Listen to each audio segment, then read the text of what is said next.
Hello everyone, welcome back to my YouTube channel. If you are new here, welcome. I'm happy you decided to join us today. As you can see by that title down below, you guys, today we'll be reacting to The Fat Electrician once again here on this channel. The name of this video is Unrolling History, Military Grade Toilet Paper. What are we talking about here, Nick? What are we talking about? I have so many questions already and we haven't even got into the video yet. So let's get into it, shall we?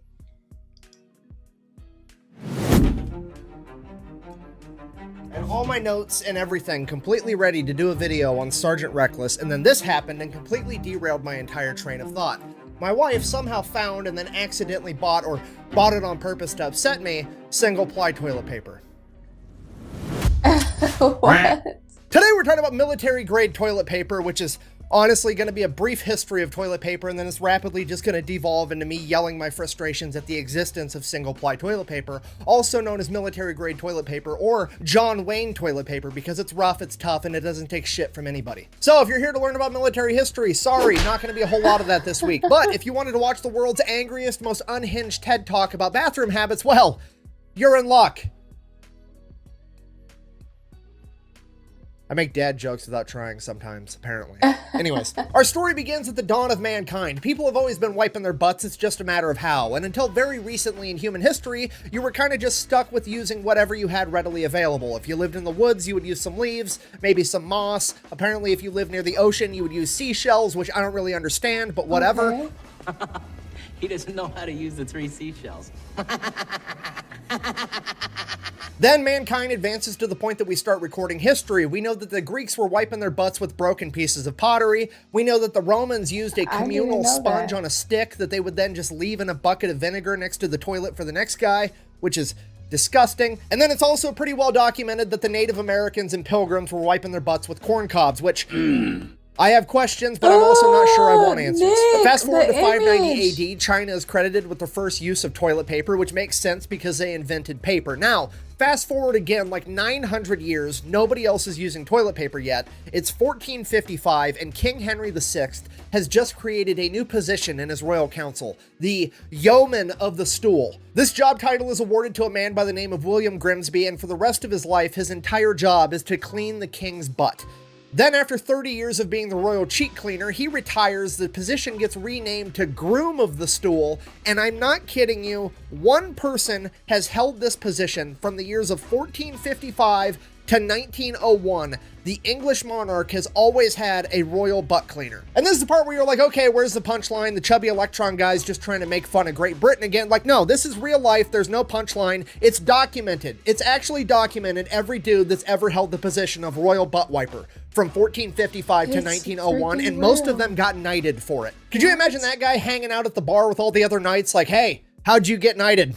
Let me tell you, man, I've seen some shit. Fast forward again, 1799, we're like 40 years into the Industrial Revolution. America has won the Revolutionary War against Great Britain, officially upgrading from the USB to the USA. It is at this point that the mass production of paper begins. You start seeing things like the Farmer's Almanac, the Sears catalog, and overall scrap paper becomes much more readily available, and that's what people start using to wipe their butts. Which is actually why today, if you look at the Farmer's Almanac, there's a black dot in the upper right-hand corner. That's so you know where to drill the hole out so you can hang it on a hook in the outhouse. It's kind of like an homage to the history of the fact that the Farmer's Almanac was primarily used as toilet paper for a couple hundred years. Hey, reading material. So Farmer's Almanac, Sears catalogs, and outhouses are pretty much the toilet standard in North America for the next 100 years. Then late 1800s, indoor plumbing finally becomes more prevalent in like hotels, fancy businesses, and really rich people houses. Also worth noting, we could have had the flushable toilet way sooner, because despite the fact that they weren't really around until the late 1800s, it was actually invented in the late 1500s by a poet by the name of Sir John Harington, but the entire idea was suppressed by Queen Elizabeth I because Sir John Harington was critical of the English government at the time. So she decided that she was going to take his blueprints, have one made just for herself, and then never let it see the light of day for like a couple hundred years. So yeah, she was literally sitting on the only toilet known to mankind and hogging the technology all to herself. So go ahead and add that to the list of reasons that the First Amendment's important, because without the freedom of speech, some government official might come along and literally deprive mankind of flushable toilets for like 300 years just because they don't like what somebody insane. Elizabeth So then 1897, an the first? American inventor by the name of Joseph Gayety invents the world's first commercial toilet paper. He kind of markets it as like a medical tissue paper for the bathroom that's supposed to be better for you than the Sears catalog or the Farmer's Almanac. For one, it doesn't clog up your toilet like those do because it dissolves in water. And for two, it hasn't gone through a printing process, so it should be healthier for you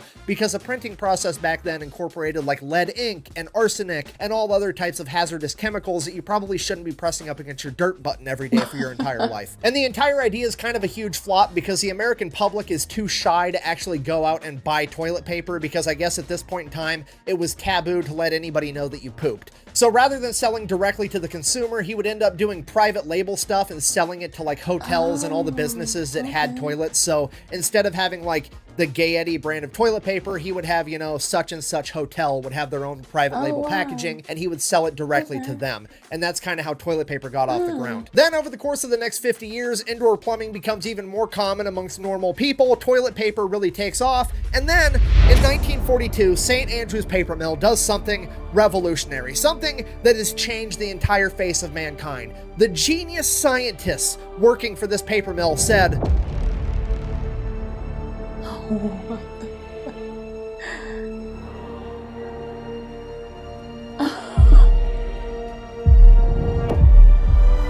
There it is. Holy moly. Yeah, baby! Dear God. It's beautiful. holy fuck, we should just sell this. And from that point on, everybody ditched single-ply toilet paper and only made two-ply or greater toilet paper for the rest of human history because that was the right ethical thing to do, is what I wanted. The fact that we're getting a history lesson from Nick about toilet paper. It's mind-blowing. Like, never did I ever think I would see this day. Crazy. But that's not the reality we live in because somehow single-ply toilet paper still exists and it's bullshit. Okay, maybe I'm out of line, but I like my toilet paper the same way Pixar likes their moms. Thick, okay? Not only am I mad about this, I'm legitimately confused at the science that goes into this technology. I mean, how they get it to be so sharp yet so fragile at the same time is terrifying. Buh! You know, single-ply toilet paper might actually be better for the environment because you're saving trees. Buh! Okay, look, do I like trees and want to help save the environment? Sure, why not? But let's be honest here. If there's a time and a place, and the minute your finger breaks through that single-ply toilet paper, fuck them trees. Okay, I'm just trying to get clean and get back to work. I don't need to get in touch with my inner self. Furthermore, it's definitely not gonna save any trees because the minute I realize that it's single-ply toilet paper, here's what's gonna happen. Yeah. Same. 2 hours later. Because I'm like 250 pounds, it's summertime, and I know that with the slightest amount of gooch sweat, that first layer of single-ply toilet paper is going to dissolve on contact like a fucking Listerine strip, okay? I'm not taking any chances. Unless, God forbid, I'm in a public restroom and some corporate executive has decided that he's going to raise profit margins this year by really cutting back on the toilet paper expense and installed one of these fucking things that rations toilet paper. These things should be illegal. It's cruel and unusual punishment and false imprisonment, okay? I went into this bathroom thinking that I was just gonna have a normal bathroom experience and go on with my day, and now I'm in a fucking Saw movie. Hello. I want to play a game. Okay, we have to stop this because the way this is going, it's 2023 right now. I guarantee you if we don't do something about this, by 2030, I'm gonna have to watch an ad on the toilet paper dispenser before it gives me a single sheet of single-ply toilet paper. And I'm gonna have to go through 45 minutes of ads just to get enough paper to wipe my ass next time I have to go to the bathroom in public. So if you're like some high-level executive or a CEO or some marketing guy at a big company and they come to the table and they're like, we're really gonna cut down on toilet paper expenses this year, that's why we're gonna increase profit margins, hear me out.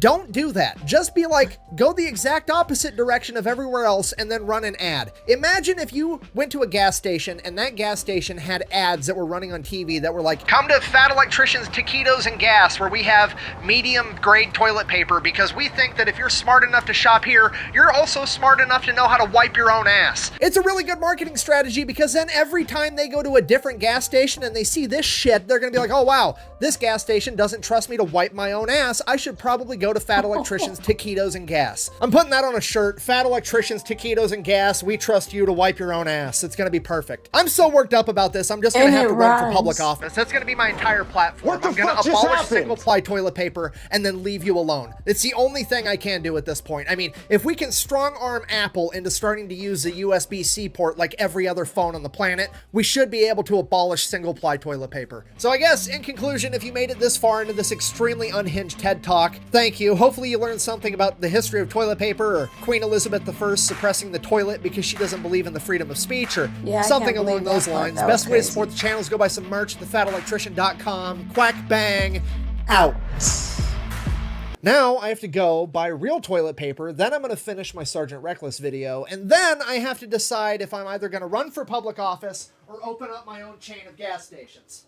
I've not got to do an angry rant video in like almost a year, so I guess it's time for one of those. I just don't know what topic I'm going to do it on yet. Is this the right kind of toilet paper? No. No, where did this, like, army toilet paper? Where did you even get this? It was cheap. Sweetheart, we can afford like the medium grade toilet paper. This toilet paper is so thin I can see the future through it. What's the future hold? Poop on my finger, more than likely.